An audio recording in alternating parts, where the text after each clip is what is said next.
Assalamualaikum guys. Today our chapter remaining part, that is differentiate between alpha, beta and gamma, जो कि chapter 100 मतलब chemistry 132 chapter 7 का remaining portion differentiate between alpha, beta and gamma.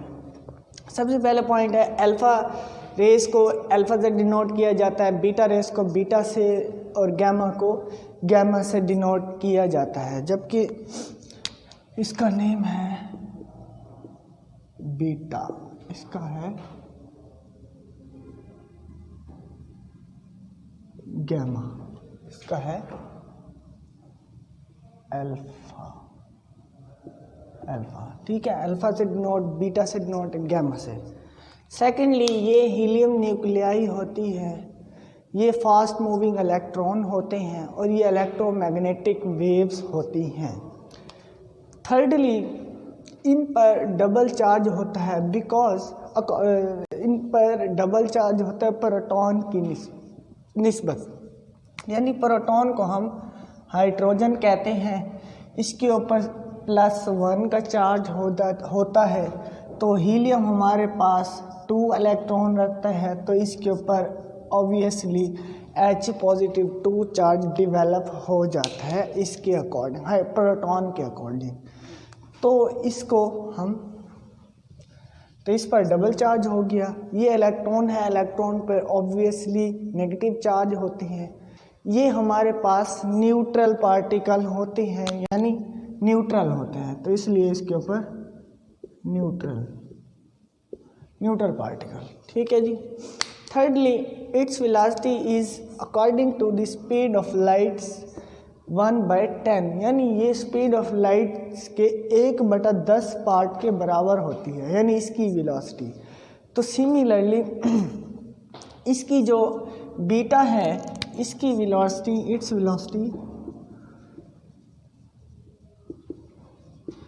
Velocity is approximately equals to speed of light,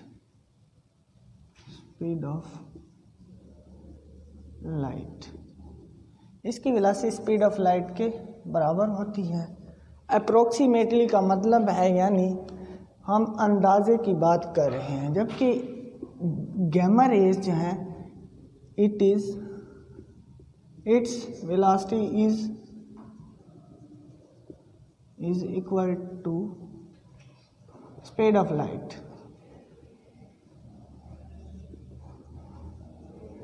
ठीक जी, ये 1/10 part के यानी बराबर होती है, यानी उसकी वेलोसिटी के जो 10 हिस्से किए जाएं, ये इसकी वेलोसिटी इतनी होती है, इसकी तकरीबन उसके बराबर होती है, जबकि वो मुकम्मल स्पीड ऑफ लाइट से मूव करती है। फोर्थली इसकी आयोनाइजेशन पावर इनसे ज़्यादा है।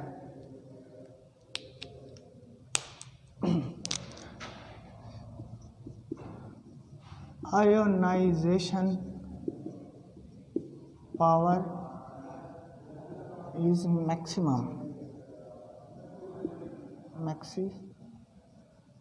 इसकी आयोनाइजेशन पावर ज़्यादा होती है। ये सिर्फ only ionise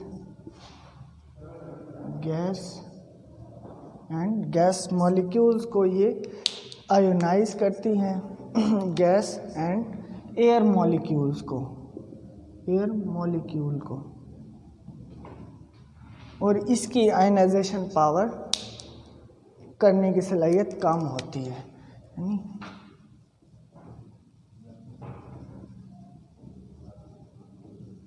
is minimum to ionise. ठीक है जी, इसकी पावर सबसे ज़्यादा होती है, इसकी सिर्फ ये इनको कर सकती है और इसकी पावर कम होती है। फोर्थली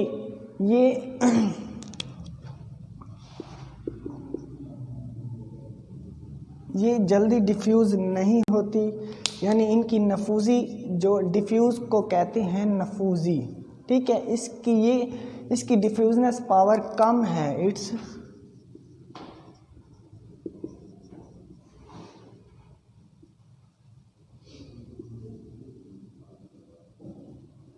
इस कम, यानी एरो का मतलब है कम है, जबकि इसकी डिफ्यूजनेस पावर जो है इससे बीटा इससे अल्फ़ा रेज से 100 टाइम ग्रेटर होती है, जबकि थर्डली इसकी बीटा से 100 टाइम ग्रेटर होती है। Ionization power, diffuseness power is 100 time greater than alpha, but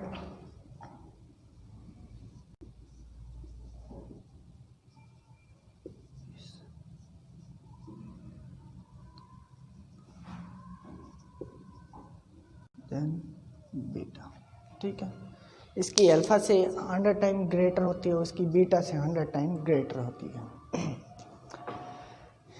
ये जो कि पॉजिटिवली चार्ज पार्टिकल है, तो मैग्नेटिक फील्ड में ये नेगेटिव प्लेट की तरफ डिफ्लेक्ट हो जाती है। ये चूँकि इलेक्ट्रॉन है, इलेक्ट्रॉन पे नेगेटिव चार्ज है, तो सिमिलरली ये पॉजिटिव प्लेट की तरफ डिफ्लेक्ट हो जाती है या उसकी तरफ झुक जाती है। ये जबकि न्यूट्रल है तो ये इस पे नो डिफ्लेक्शन, ठीक है, no deflection,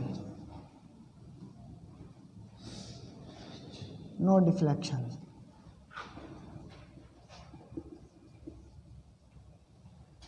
deflect by toward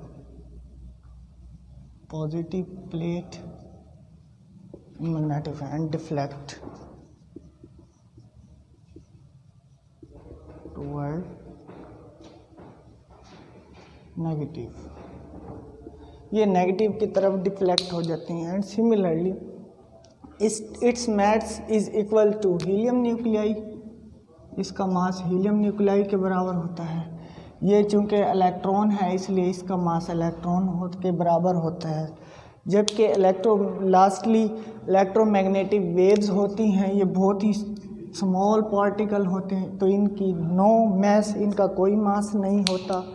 thirdly ये फोटोग्राफिक प्लेट पर असरअंदाज होती हैं बिकॉज इट हैज़ चार्ज, ये भी फोटोग्राफिक प्लेट पर इफ़ेक्ट क्रिएट करती हैं। सिमिलरली गैमा रेज भी फोटोग्राफिक प्लेट पर इफ़ेक्ट क्रिएट करती हैं। थर्डली ये जिंक ऑक्साइड प्लेट से अटैच होकर to create light and also light, ये भी लाइट पैदा करती हैं। ये भी zinc oxide plates, zinc sulphate plates पर अट्रैक्ट करके लाइट प्रोड्यूस करती हैं, लाइट टू प्रोड्यूस लाइट। ठीक है जी। नेक्स्ट हमारा जो टॉपिक है वो है हाफ लाइफ। नेक्स्ट जो हमारा टॉपिक है वो दैट इज़ हाफ लाइफ, यानी हाफ से मुराद है आधी, आधा, लाइफ ज़िंदगी, यानी आधी ज़िंदगी के मुतालिक हमने बताना है। किसी एलिमेंट की हाफ लाइफ से मुराद वो वक्त होता है जिसके बाद वो आधा रह जाए। मिसाल के तौर पर अगर हमारे पास एक एलिमेंट है, एलिमेंट जिसका मास जो है 1000 किलोग्राम है, तो हाफ लाइफ का जब इस पे प्रोसेस चलेगा, हाफ लाइफ का जब इस पे प्रोसेस चलेगा तो यानी लेट सपोज इसकी हाफ लाइफ जो है 1 डे है, 1 डे है, तो एक दिन गुजर जाने के बाद इसकी जो इसमें जो कमी आएगी वो कितनी आएगी, यानी ये इसका एक दिन हाफ लाइफ है। तो हम जब इसका नेक्स्ट बताएंगे तो ये हमारा होगा 500 1 डे पास होने के बाद 500, यानी ये 1/2। सिमिलरली अगर इसी का मज़ीद हाफ लाइफ इस पे मज़ीद हाफ लाइफ का अगर प्रोसेस लगता है तो ये 250 जा बचता है, तो इसे कहते हैं 1/4। एंड देन सिमिलरली ये हमारे पास 1 to 5 दैट इज़ 1/8, ठीक है, 8 days। तो इस सारे प्रोसेस को डिस्कस करना ये सारा हाफ लाइफ कहलाता है। हाफ लाइफ वो टाइम होता है किसी भी एलिमेंट का जिसमें उसकी मिकदार पहले से आधी रह जाए, तो इसे कहते हैं हाफ लाइफ। अभी हमारे पास टेबल दिया गया है जिसमें रेडियम, जिसको RA से डिनोट करते हैं,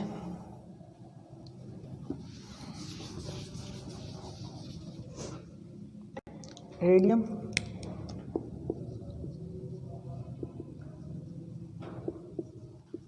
इसका एटॉमिक मास नंबर जो है 88 है, 226 इसका एटॉमिक मास है, यानी ये हमारे पास एलिमेंट होंगे, एलिमेंट, ये हमारे पास उसका सिंबल होगा, ये हमारे पास उसका एटॉमिक नंबर, एंड देन ये हमारे पास atomic mass, and thirdly and lastly ये हमारे पास हाफ लाइफ टाइम। इसका हाफ लाइफ टाइम जो है 1590 ईयर्स है, यानी इसका एक एलिमेंट इतने साल गुजर जाएं तब जाके इस एक एलिमेंट की वैल्यू जो है कम हो जाती है। अच्छा जी, नेक्स्ट है हमारे पास प्रोटेक्टिनम, ठीक है। इसका जो है इसको हम P और R से PA से डिनोट करते हैं। 91 इसका एटॉमिक नंबर है और इसका 231 इसका ये नंबर है, 231, ठीक है। अच्छा जी, अब इसकी जो हाफ लाइफ है वो है 3.43 10⁴ ईयर, यानी ये इतने साल गुजरे तब जाके इसकी वैल्यू हाफ लाइफ के प्रोसेस से पास होती है, यानी। नेक्स्ट है हमारे पास यूरेनियम, इसका एटॉमिक नंबर 92 होता है, 238 इसका एटॉमिक मास होता है, U से इसे डिनोट करते हैं, यूरेनियम जी। यूरेनियम, इसका जो हाफ लाइफ है वो इसका जो हाफ लाइफ है 4.5 10⁹ ईयर, ठीक है। ये इतने प्रोसेस के बाद हाफ लाइफ इसकी बन जाती है। नेक्स्ट है पोलोनियम, इसका PO से इसको डिनोट करते हैं, 84 इसका वो है atomic number, and atomic mass इसका 210 है, 210, और ये इसका यानी ये इसकी हाफ लाइफ है 1.6 10⁻⁹ इसके सेकंड होते हैं, ठीक है। 1.6 10⁻⁹ 9। तो इसी तरह हम इनके मज़ीद एलिमेंट्स को डिस्कस करते जाएंगे और ये हमारे पास मुकम्मल एक टेबल बन जाएगा। ये सारा हाफ लाइफ का टेबल था। ये इस चीज़ के मतलब बता रहा है कि एलिमेंट इतने ईयर्स या इतने टाइम के बाद हाफ रह जाता है जी। नेक्स्ट ये भी है हमारे पास, कार्बन भी है, इसका